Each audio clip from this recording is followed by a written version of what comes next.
As libertarians, we're the philosophical descendants of the people that put together the Constitution, the Declaration of Independence, and indeed our entire nation, and did so for the purpose of protecting our liberty, not for all the crazy things that our government has taken upon itself to do for us or to us or on us or despite us over the years. And so it's up to us to fight our way back to that Constitution and fight for those civil liberties that we seem to be losing.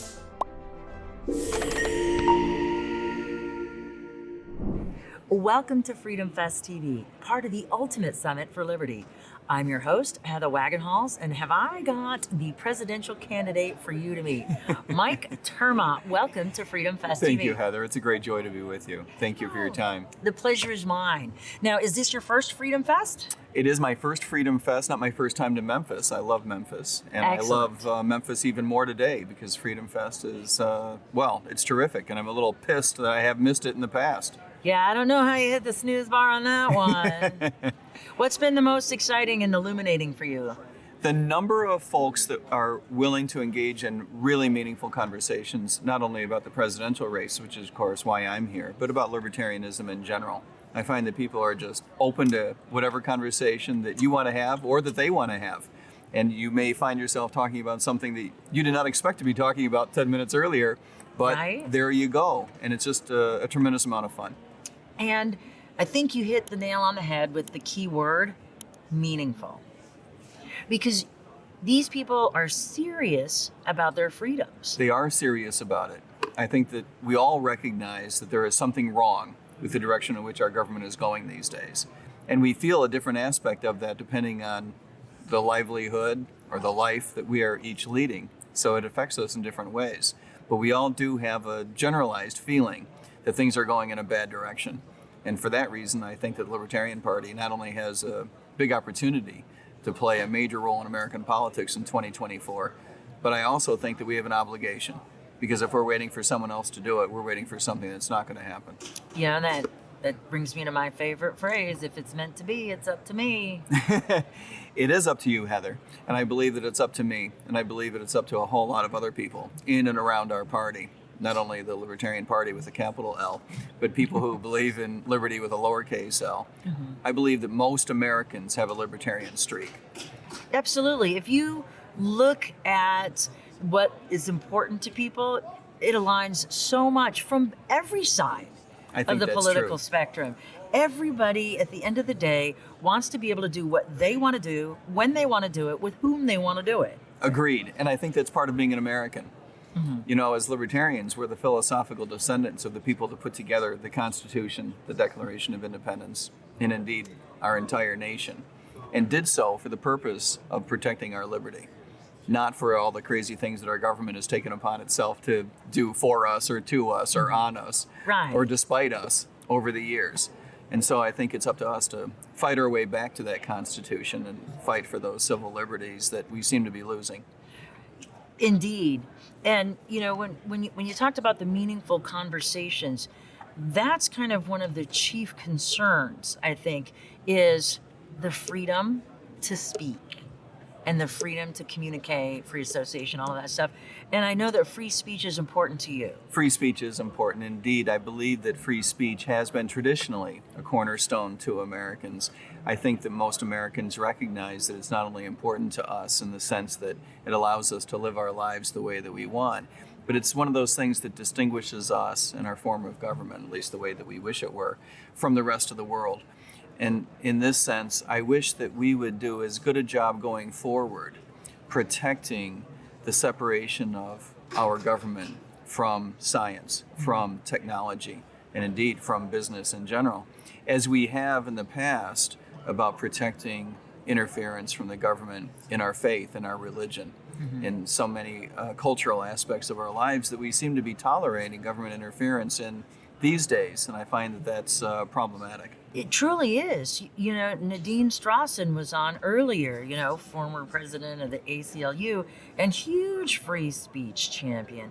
And she says that in order to save the speech we love, we must protect the speech we hate. Well, you're exactly right. I also believe that we need to broaden what it is that we call speech. And so I believe that we need to include all types of association in that, but I also believe that we need to include science. as part of the speech that we want to protect. I think that most Americans recognize that a number of things went wrong in the way our government managed its way through our COVID mishaps. That is one aspect of government mismanagement. I'm trying to soft pedal that for you. I don't want to offend your viewers. I know it's a family show, so for me to describe it perfectly accurately, I would probably have to use language that would not be acceptable. And right. Profane language is still profane. It's still profane, and so is the way that our government managed the COVID issues. And I believe that one aspect of that is somewhat underappreciated still is the extent to which our government did a very poor job of disclosing information that it had. It did a bad job of suppressing information that was out there. And I also believe that the government did a bad job of disclosing what information it didn't have and what it was not aware of. And in this sense, we need a greater separation of government from the management of information. I believe that does start with deregulating the way that pharmaceutical companies, for example, work, but it also means keeping government out of the development of new technologies and new sciences. I worry, for example, about the development of artificial intelligence and the way the government might play a role in that. Yes, and that's a big hot topic this year here at FreedomFest. We've seen several panels on it, and I've interviewed a few folks already about the AI. I, for one, am a proponent of AI because I've been able to use it in my business to help other businesses flourish. Yeah. And it's a tool like anything else, you know? A hammer can build houses and it can break skulls. It certainly can, and the government knows how to use it for both of those things, and we need to be careful about how the government learns to use AI. Indeed. What else is kind of important to you on this campaign trail? I spend a lot of time talking about two buckets of issues. Having been a police officer for most of the past dozen years as a second career in public service and public policy, I spend a lot of time talking about criminal justice reform and reforming the way that we manage police officers. I think those are slightly two different things. For example, we need to sunset our war on drugs, not only as an ethical matter, but because the government has proven bad at it in terms of helping people either avoid or good at it, which, however, well, we're good at people because we're putting still at people war. in jail. We're still at war, so they're good at propagating it and spending money. Then we're good at putting people in jail, but we're not good in terms of public policy at helping people stay away from drugs. And as an ethical proposition, I've got a real problem, as I know that you do too, of the government assuming to itself the authority to tell us what to do with our bodies. So for both of those reasons. But I think that's a little bit different than another topic under the criminal justice rubric, which is the way that we manage police. I think that we need a much more pro-market, free market way of looking at the management of the police industry, which is to say we need more competitiveness. We need to be able to pay the best police officers more and the mediocre less, and the worst we need to be able to fire. And we need that to be the way that we manage teachers also, another area where public sector unions have stymied competitiveness. That's a problem. And as a professional economist, I spend a lot of time talking about fiscal policy and monetary policy. I'm a big proponent of replacing the Federal Reserve System, for example, with a rules-based system. I love the effort that the Fed has made over the past 100 years, but notwithstanding a lot of hard work, it has proven itself unable to live up to the mandate that we have foisted upon it. And so for this reason, we need to replace it with a more rational system. Well, I like the idea of a rational system. So if folks want to learn more about your platform and possibly support your run for the presidency, which would be a good thing. Which would be a great thing. Where do they go to find you? They can go to two different places. Okay. They can go to ter.maat.com, okay, which is our basic campaign website. But the challenge there is you'd have to spell it correctly. Right. The M-I-K-E part is probably the easy part, but you'd have to go to MIKETERMAAT.